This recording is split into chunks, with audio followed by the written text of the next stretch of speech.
আমাদেরকে আজকে মূলত মাননীয় প্রধান উপদেষ্টা ডেকেছেন। তার ডাকে আজকে বিভিন্ন ধর্মের নেতৃত্বশীল ব্যক্তিবর্গ তারা এসেছেন এবং দেশের বিভিন্ন প্রান্ত থেকে সবাই আজকে সমবেত হয়েছেন। আমরা বাংলাদেশের মানুষ কেমন আছি, বিশেষ করে আমাদের অন্য ধর্মাবলম্বী যারা আছেন মুসলিম ছাড়া, তারা কেমন আছেন, তারা তাদের সেই অবস্থা ব্যক্ত করেছেন। তো আমরা লক্ষ্য করেছি যে এখানে আমাদের মধ্যে আলহামদুলিল্লাহ চমৎকার ধর্মীয় সম্প্রীতি বজায় আছে। সেটিকে সামনে আরও কিভাবে ভালোভাবে ধরে রাখা যায় সেজন্য আজকে আমরা কথা বলেছি, সবাই মন খুলে সবাই যার যার মতামত ব্যক্ত করেছেন। মাননীয় প্রধান উপদেষ্টা মহোদয় তিনি আমাদের কথাগুলো খুব মনোযোগ দিয়ে শুনেছেন এবং তিনি বলেছেন যে একটি সুন্দর সম্প্রীতির বাংলাদেশ, যে বাংলাদেশে কোনো ভয় থাকবে না, সেটি গড়বার জন্য তারা কাজ করছেন। এবং আমরা আমাদের জায়গা থেকে বলেছি যে এদেশের ওলামা একরাম, এদেশের ধর্মীয় নেতৃত্ব তারা তাদের জায়গা থেকে অত্যন্ত দায়িত্বশীল এবং দায়িত্বশীলতার কারণে কিন্তু আপনারা দেখেছেন যে আইনজীবী আলিফ হত্যাকাণ্ডের পরে সারা বাংলাদেশে মুসলমানরা অত্যন্ত ধৈর্য এবং সংযমের পরিচয় দিয়েছেন। বিগত সরকারের শেষের দিকে আপনারা দেখেছেন ফরিদপুরে দুইজন মসজিদের নির্মাণ শ্রমিককে অত্যন্ত নির্মমভাবে অন্য ধর্মাবলম্বীরা হত্যা করার পরও গোটা দেশের মুসলমানরা অত্যন্ত সংযমের পরিচয় দিয়েছেন। আমরা এটিকে যেমন সাধুবাদ জানিয়েছি, ঠিক তেমনিভাবে এটিকে ধরে রাখবার জন্য সংগ্রাম চালাচ্ছি। এখানে সিনিয়র বিভিন্ন ব্যক্তিবর্গ ছিলেন, জাতীয় মসজিদ বাতুল করমের সম্মানিত খতিব ছিলেন, আন্দরকুল্লাহ শাহী মসজিদের খতিব সহ অন্যান্য ব্যক্তিবর্গ ছিলেন। প্রত্যেকেই একই সুরে কথা বলেছেন যে আমরা সম্প্রীতির বাংলাদেশ গড়ে তুলতে চাই। বাংলাদেশের মানুষ যেভাবে ধর্মীয় সম্প্রীতির উজ্জ্বল উদাহরণ তৈরি করেছে, এটা পৃথিবীতে আসলেই বিরল। কোনো প্রপাগান্ডায় যেন আমরা কেউ কোনোভাবে পা না দিই এবং আমরা যেন সবাই ঐক্যবদ্ধ থাকি, সেজন্য সবাই এখানে কথা বলেছেন। মুসলিমরা ছাড়াও অন্য ধর্মাবলম্বী যে সমস্ত নেতৃবর্গ ছিলেন তারাও কথা বলেছেন। তো আমরা আশা করছি যে একটা সম্প্রীতির বাংলাদেশ যেটি ইতিমধ্যে আলহামদুলিল্লাহ আছে, সেটিকে আরও ভালো জায়গায় আমরা নিয়ে যেতে পারবো এবং পৃথিবীর কাছে উজ্জ্বল উদাহরণ হিসেবে আমরা দাঁড় করাতে পারবো। এখানে প্রত্যেকে যার যার জায়গা থেকে চেষ্টা করেছেন এই কথা বলার জন্য যে আমরা শান্তি সম্প্রীতি রক্ষা করবার জন্য কাজ করছি। আমরা 5 আগস্টে লাইভে এসে প্রত্যেকে যার যার জায়গা থেকে আমরা সবাই কিন্তু মানুষকে সজাগ থাকার, সতর্ক থাকার এবং সংযমী থাকার, ধৈর্যশীল থাকার জন্য আমরা আহ্বান করেছি। এবং আলিফ হত্যাকাণ্ডের পরও আমরা প্রত্যেকে যার যার জায়গা থেকে মানুষকে সংযমী থাকার আহ্বান করেছি। ইসলাম আমাদেরকে অন্য ধর্মাবলম্বীর ব্যাপারে যথেষ্ট দায়িত্বশীল আচরণ করতে বলে। আমাদের প্রিয় নবী সাল্লাল্লাহু আলাইহি সাল্লাম আমাদেরকে মানুষ হিসাবে অন্য ধর্মাবলম্বীদেরকে মর্যাদা দিতে শিখিয়েছে এবং সেই শিক্ষা ধারণ করবার কারণে বাংলাদেশের মানুষের মধ্যে সাম্প্রদায়িক সম্প্রীতি তৈরি হয়েছে। আমরা আমাদের আশেপাশের বিভিন্ন জায়গা থেকে সাম্প্রদায়িক সম্প্রীতির যে নাসিহা শুনে থাকি, উপদেশ শুনে থাকি, সেই সমস্ত জায়গায় যখন দেখি যে সংখ্যালঘুরা নির্যাতিত হচ্ছে, আঘাতপ্রাপ্ত হচ্ছে এবং দলে দলে তাদের উপাসনাগুলো ভাঙা হচ্ছে, আমার মনে হয় সেই জায়গাটাতে আমাদের মনোযোগ দেওয়া দরকার। আমাদের দেশে সংখ্যালঘু ভাইরা তারা নিরাপদ আছেন, আজ নিরাপদ থাকবেন, তাদেরকে নিরাপদ রাখবার জন্য আমাদের সরকার যেমন কাজ করছে, ধর্মীয় নেতৃত্ব তারা তাদের জায়গা থেকে কাজ করছেন। তো আমরা মূলত এই বার্তাটা মাননীয় প্রধান উপদেষ্টা মহোদয়কে আমরা দেওয়ার চেষ্টা করেছি যে আমাদের জায়গা থেকে আমরা ঐক্যবদ্ধ আছি, ঐক্যবদ্ধ আমরা থাকবো। আমাদের হিন্দু, মুসলিম, খ্রিস্টান, বৌদ্ধ সবাই ভাই ভাই হয়ে আমরা এই মাটিতে আমাদের প্রিয় দেশকে এগিয়ে নিয়ে যেতে চাই। সেই জায়গা থেকে আমাদের মধ্যে কোনো প্রকার ফাটল নেই, আমাদের মধ্যে কোনো বিভেদ নেই।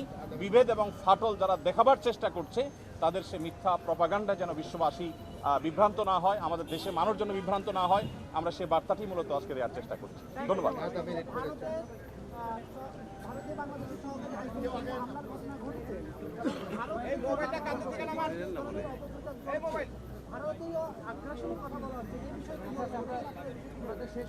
এই বিষয়ে আমার পাশে আব্দুল্লাহ বিন আব্দুর রাজ্জাক আছেন, উনি ওনার বক্তব্যে বলেছেন, আরও বক্তারা বলেছেন ভারতে বিশেষ করে আমাদের সেখানে যে সমস্ত সংখ্যালঘু নির্যাতন হচ্ছে আর সেখানে যে সমস্ত সহিংস ঘটনা ঘটছে, যেমন এই যে উপ হাই কমিশনারের হামলার কথা আপনি বলেছেন, এগুলোর কারণে আসলে আমাদের কথা বলা দরকার। আমাদের রাষ্ট্রীয়ভাবে মাননীয় প্রধান উপদেষ্টা মহোদয়কে বলা হয়েছে যে তিনি যেন তার জায়গা থেকে, সরকার জায়গা থেকে কথাগুলো বলেন। আমরা যখন আমাদের কথাগুলো বলবো না তখন আমাদের উপর আরো চেপে আসা হবে। এই কালচার থেকে বেরিয়ে আসার জন্য আমাদেরকে আমাদের অধিকারের কথা বলতে হবে। আমরা আজকে সেখানে যে আক্রান্ত হয়েছি কলকাতাতে, তার বাইরে যে মুসলমানরা আক্রান্ত হচ্ছেন সেখানে, সেগুলোই আমাদের কথা বলতে হবে। তাহলে সেক্ষেত্রে হয়তোবা এই যে আজকে যে পরিস্থিতি আমরা মুখোমুখি হচ্ছি, যে আজকে আমাদের উপরে চাপিয়ে দেওয়া হচ্ছে মিথ্যা প্রপাগান্ডা, সেটা থেকে আমরা উত্তরণের পথ হতে খুঁজে পাবো। আমি আমাদের খ্রিস্টান ভাই বোনদের পক্ষে প্রধান উপদেষ্টা আমাদের আজকে নিমন্ত্রণ জানিয়েছেন এবং অনেক সুন্দর পরিবেশে, একটা সৌহার্দ্য পরিবেশে প্রায় 2 ঘন্টা আমরা আলোচনা করেছি। আমাদের মাননীয় প্রধান উপদেষ্টা আমাদের কথা অনেক মনোযোগ সহকারে শুনেছেন। যেহেতু সময় কম, আরও অনেকে বলবে, আমি বেশি বলবো না, মূল কথাটা বলবো যে আমরা সবাই একমত হয়েছি। গতকাল আমাদের রাজনৈতিক দলগুলো এসে যে কথা বলে গেছে তার সঙ্গে আমরা একাত্মতা প্রকাশ করেছি যে এই মুহূর্তে আমাদের বাংলাদেশ একটা কঠিন সময়, আমরা একটা স্পর্শকাতর অবস্থার মধ্যে আছি। তাহলে আমাদের ঐক্যবদ্ধ থাকতে হবে, এটা আমাদের প্রধান কথা, আমাদের ঐক্যবদ্ধ থাকতে হবে। আরেকটা বিষয়, আমাদের হিন্দু ভাই বোনদের তাদের মনে এই ঘটনার পরিপ্রেক্ষিতে ইসকনের ব্যাপারে তাদের মনে একটা ক্ষত, তাদের মনে একটা ক্ষোভ, তাদের মনে একটা কষ্ট। তাহলে আমরা প্রধান উপদেষ্টাকে বলেছি যে আমাদের এই ক্ষোভটাকে নিরসন করতে হবে, নিরাময় করতে হবে, এই ক্ষতটাকে নিরাময় করতে হবে। আমরা বলে এসেছি আমাদের যাদের মনে এই ঘটনার পরিপ্রেক্ষিতে যারা কষ্টে আছে, ক্ষোভে আছে, তাদের অনেকেই কিন্তু আজকে আসে নাই, তাদেরকে নিয়ে যেন প্রধান উপদেষ্টা তাদেরকে নিয়ে বসে। আরেকটা বিষয় আমাদের সিদ্ধান্ত হয়েছে, আমরা প্রধান উপদেষ্টাকে বলেছি যেন এই ধরনের একটা আন্তর্জাতিক এবং বাংলাদেশের জাতীয়, আমাদের বাংলাদেশে এই ধরনের একটা সংলাপের ব্যবস্থা করা হয়। সারা পৃথিবীর মিডিয়া যেন জানতে পারে যে বাংলাদেশের মানুষ তারা সম্প্রীতির মানুষ, তারা মিলেমিশে থাকে, তারা একসাথে পথ চলে। আরেকটা বিষয় বলা হয়েছে, আমাদের এই ঘটনার পরিপ্রেক্ষিতে আমাদের বাংলাদেশে প্রত্যেকটা মানুষ অনেক ধৈর্যের পরিচয় দিচ্ছে। যে আমাদের একজন অ্যাডভোকেট মারা গেছে, তারপরে ভারতীয় মিডিয়াতে অনেক রকমের, যদিও মেইন স্ট্রিমের মিডিয়াতে না, কিন্তু ছোটোখাটো মিডিয়াতে অনেক উস্কানিমূলক কথা বলা হচ্ছে। কিন্তু আমরা বাংলাদেশের মানুষ, আমরা যে আসলেই সম্প্রীতির মানুষ, যে আমরা অনেক ধৈর্যের পরিচয় দিয়েছি। তাই আমি আপনারা মিডিয়ার ভাইয়েরা আছেন, আমাদের সেই সম্প্রীতি আমরা যেন বজায় রাখতে পারি। বারবার এই সম্প্রীতি, এই অগ্রযাত্রাটা বাধাগ্রস্ত হয়েছে বর্তমানে যেমন হয়েছে। এবং আমাদের মধ্যে একজন খুব জোরালোভাবে বলেছে, যেটা আপনারা শুনতে আগ্রহী, যে আমাদের যে ভাই, ইসকনের যে ভাই যাকে আটক করা হয়েছে, সে আইনগতভাবে যেন তার জামিনের বিষয়টা বিবেচনা করা হয়। যদি আইনে পথ খোলা থাকে, তার জামিনের বিষয়টা যেন চিন্তা করা হয়, কারণ জামিন পাওয়া এটা আমাদের অধিকার। আমি sister Reba Veronica D'Costa, Saint Francis Xavier school and college student counsellor, Laxmibazar. আজকের এই সুন্দর সমাবেশে এসে আমার খুবই ভালো লেগেছে যে আমরা প্রত্যেকে ধর্মগুরুগণ একটা ঐক্যমতে এসেছি যে আমরা সম্প্রীতির দেশ চাই। তবে আমার একটাই শুধু সংবাদ থাকবে মিডিয়ার মধ্য দিয়ে, মিডিয়া যেন কোনোভাবেই অন্যায় ভুল সংবাদ সম্প্রচার না করে। দ্বিতীয়, যুব সমাজ যারা নাকি বাংলাদেশের এই নতুনভাবে একটা স্বাধীনতার কথা চিন্তা করেছে, তারা যেন সব সময় সংযমী জীবন, সহনশীল ধৈর্যশীল জীবন যাপন করে, যেন কোনোভাবে যুব সমাজের যেই ব্যক্তিত্ব, যে লিডারশিপ, যে সম্মান, যে মর্যাদা কোনোভাবে যেন ধ্বংস না করে। আমি চাই প্রত্যেক স্কুল কলেজ ইউনিভার্সিটির ছেলে মেয়েরা নতুনভাবে জাগ্রত হবে সোনার বাংলাকে সুন্দরভাবে গড়তে, প্রত্যেক ধর্মের সবাইকে সম্মান দিতে। সবাইকে ধন্যবাদ। আমি ভিক্ষু সুনন্দ প্রিয়, সাধারণ সম্পাদক, বাংলাদেশ বুদ্ধিস্ট ফেডারেশন। আমাদেরকে আজকে প্রধান উপদেষ্টা মহোদয় ডেকেছেন, আমরা বিভিন্ন সম্প্রদায়ের লোক এখানে উপস্থিত ছিলাম। খুবই শান্তিপূর্ণ এবং আন্তরিকভাবে দীর্ঘক্ষণ আলোচনা হয়েছে। এতক্ষণ যে সময় দেবেন আমরা ভাবতে পারিনি। যে আমরা চাই, আমরা সংবাদে আবেদন করেছি দেশে সম্প্রীতি যেন বিরাজ থাকে, সকল সম্প্রদায়ের মানুষ যেন আমরা মিলেমিশে থাকতে পারি। যে আমাদের যে একটা ঐতিহ্য, বাঙালি জাতির যে একটা ঐতিহ্য, সেই ঐতিহ্য যাতে বজায় থাকে, আমরা সেই কথা বলেছি। উনি আমাদের সমস্ত কথা শুনেছেন এবং সেই অনুযায়ী উনি ব্যবস্থা নেবেন, আমরাও সেই কামনা করি। আমরা অবশ্যই বলেছি আমরা ভালো আছি, বাংলাদেশে ভালো আছেন তো, আপনাদের কোনো সমস্যা আছি, আমাদের কোনো সমস্যা নাই। আমরা বলেছি যেখানে যেখানে সমস্যা ছিল আমরা সেটা উল্লেখ করেছি, ওনাকে জানিয়েছি। আমরা এটা আমি বলি আমাদের কোন মিডিয়া কোথায় কি অপপ্রচার করতেছে এটা ওই দেশের বিষয়, এটা আমাদের বিষয় না। আমরা কি প্রচার করতেছি এটা হচ্ছে বড় বিষয়। আমরা চাই আমাদের পজিটিভ, আমরা আমাদের দেশের কথায় আমরা প্রচার করবো, যেটা ভালো দিক আমরা সেটাই আমরা প্রচার করবো। আমরা এই দেশে ভালো আছি, আমরা শান্তিতে আছি। আমি প্রফেসর ডক্টর সুকুমার বড়ুয়া, আমি ঢাকা বিশ্ববিদ্যালয়ের একজন শিক্ষক এবং বাংলাদেশ বুদ্ধিস্ট ফেডারেশনের আমি প্রধান উপদেষ্টা, কাউন্সিল ফর ইন্টারফেথ হারমোনির আমি চেয়ারম্যান।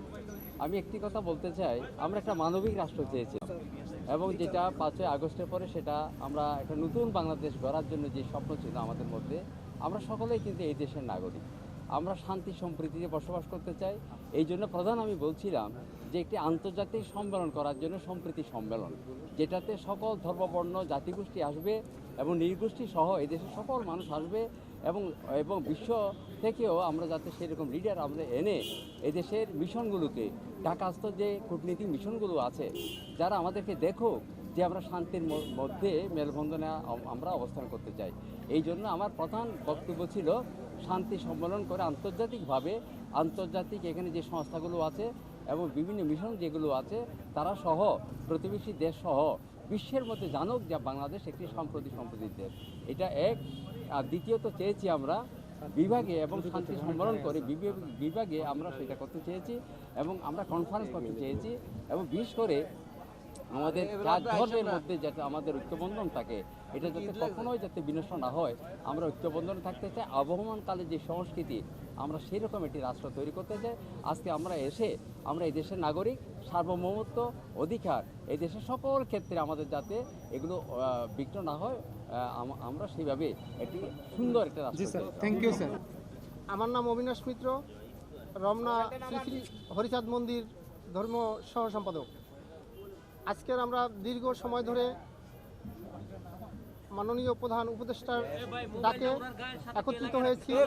বিভিন্ন ধর্মগুরুরা উপস্থিত হয়েছেন এবং সেই উপস্থিতিতে বিভিন্ন রকমের কথা হয়েছে এবং আমাদের কথাগুলো ধৈর্যের সহিত সকল উপদেষ্টারা শুনেছেন এবং আমাদের যে দুঃখ কষ্ট সকলার কথাই শুনেছেন। আরও বিশেষ করে আমাদের ভালো লাগতেছে যে মাননীয় প্রধান উপদেষ্টা আমাদের সকলার কথাই ধৈর্যের সহিত শ্রবণ করেছেন এবং সেইভাবেই আগাবেন, এটা আমাদের বিশ্বাস। আপনারা বাংলাদেশে তো অনেক ভালো আছেন, এই যে ভারতীয় গণমাধ্যম যে বিভিন্ন ধরনের প্রোপাগান্ডা ছড়াচ্ছে, এটাকে আপনাকে কিভাবে দেখছেন? আপনারা বাংলাদেশে কোনো সমস্যার মধ্যে আছেন কিনা সেটাও আমাদেরকে একটু ক্লিয়ার করেন। হ্যাঁ, এখানে আমরা বাংলাদেশে যারা আছি, এই তো বললাম যে বিভিন্ন ধর্মগুরুরা আজকে আমরা উপস্থিত হয়েছি, তার মধ্যে কোনো বিভেদ নেই। তবে বিভেদটা কোথায়? বিভেদ তো হচ্ছে, বিভেদটা কে করছে? এবং এই যারা করছে তাদেরই লোক ওখানে বসে এই প্রোপাগান্ডাটা ছড়াচ্ছে। এখন এখানে আমি হিন্দু, এই মুসলিম, বৌদ্ধ, খ্রিস্টান সকলেই তো উপস্থিত হয়েছি, কারোর মধ্যে তো ফাটল নেই, কারোর মধ্যে বিভেদ নেই, সকলার লক্ষ্য কিন্তু এক জায়গায়। কিন্তু আমাদের মধ্যে ঢুকে একটা বিশৃঙ্খলা তৈরি করে বিদেশে সেটাকে যদি একটা খারাপ কিছু তৈরি করে তাদের স্বার্থ হাসিল করে, এটা আমরা চাই না। এটা হলো বাংলাদেশ, আমরা বাংলাদেশের সকল জাতিরাই সমানভাবে বাঁচতে চাই এবং বেঁচে আছি, কোনো তো সমস্যা নেই। কিন্তু সেখানে বিশৃঙ্খলা কেন? যদি কেউ করে থাকে সেটা নিশ্চিত করে আপনাদের গণমাধ্যমকে আহ্বান করব, যে করেছে, হ্যাঁ আমাদের এক ভাইকে মেরেছে, কিন্তু এই ভাইকে কে মেরেছে তাকে খুঁজতে হবে। এখন ওই এক ব্যক্তি, সে কি আমি হিন্দু না মুসলিম না সেটা দুষ্ট, সেইটাকে খুঁজে বের করে আমরা আমাদের শাসন চালাবো। কিন্তু এইটাকে পুঁজি করে বাহিরে গিয়ে বাহিরের রাষ্ট্র আমাদের উপরে একটা মানে কি বলে মাছের আদারির মতো হিন্দুদের উপরে একটা চড়াও থুয়া সে একটা বড় কিছু তৈরি করে নিল, এটা আমরা চাই না। আমরা এখানে সবাই হিন্দু মুসলিম ভাই ভাই সমানভাবে বেঁচে থাকতে চাই এবং সকলার সমান অধিকার। এটাই আপনারাও আমাদেরকে সহযোগিতা করবেন, কারণ আমরাও কখনো কোনো সময় কারু কাছে কারু মাধ্যমে যেন নির্যাতিত না হই এবং যদি কেউ করে তাকে আপনারা তুলে ধরেন, তার বিচার করেন। তবে আর আমরা এই যে তারা যে হাসিলটা করছে এই সুযোগটাও পাবে না, হাসিলও তারা করতে পারবে না। আমরা সকলেই বাংলাদেশের নাগরিক, সকলেই আমরা ভাই ভাই। কোরআনের আলোকে প্রমাণ যে সমস্ত মানব জাতি আদম সন্তান, এই হিসাবে আমরা ভাই ভাই। এই হিসাবে সাম্প্রদায়িক সম্প্রীতি বজায় রাখা প্রত্যেক নাগরিকের জন্য কর্তব্য আমরা বিশ্বাস করি। এবং বেশ কয়েকজন অমুসলিম ভাই আজকে স্বীকার করেছেন বাংলাদেশে সংখ্যালঘু নির্যাতন হচ্ছে না, বাংলাদেশে সাম্প্রদায়িক সম্প্রীতি আছে। সাম্প্রদায়িক সম্প্রীতি নাই পাশের দেশে, সেখানে অনেক মসজিদকে শহীদ করা হয়েছে। আমাদের বাংলাদেশে একজন মুসলিমকে অমুসলিম কর্তৃক নির্মমভাবে প্রকাশ্যে দিবালোকে হত্যা করার পরে বাংলাদেশ শান্ত, কোনো দাঙ্গা হয় নাই, কোনো অঘটন ঘটে নাই।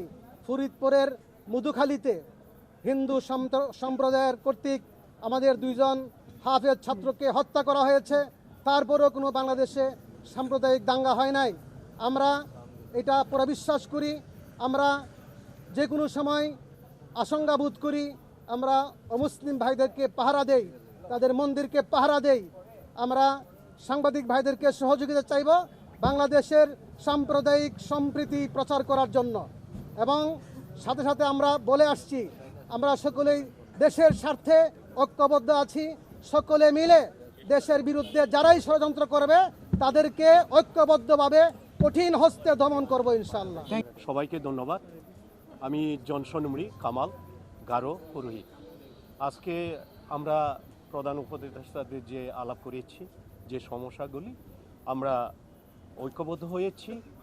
যে মিডিয়ায় অপপ্রচার চালাচ্ছে তাদের আমরা প্রতিরোধ করব। আমরা ঐক্যবদ্ধ আছি, এই সরকারকে আমরা সহযোগিতা করব।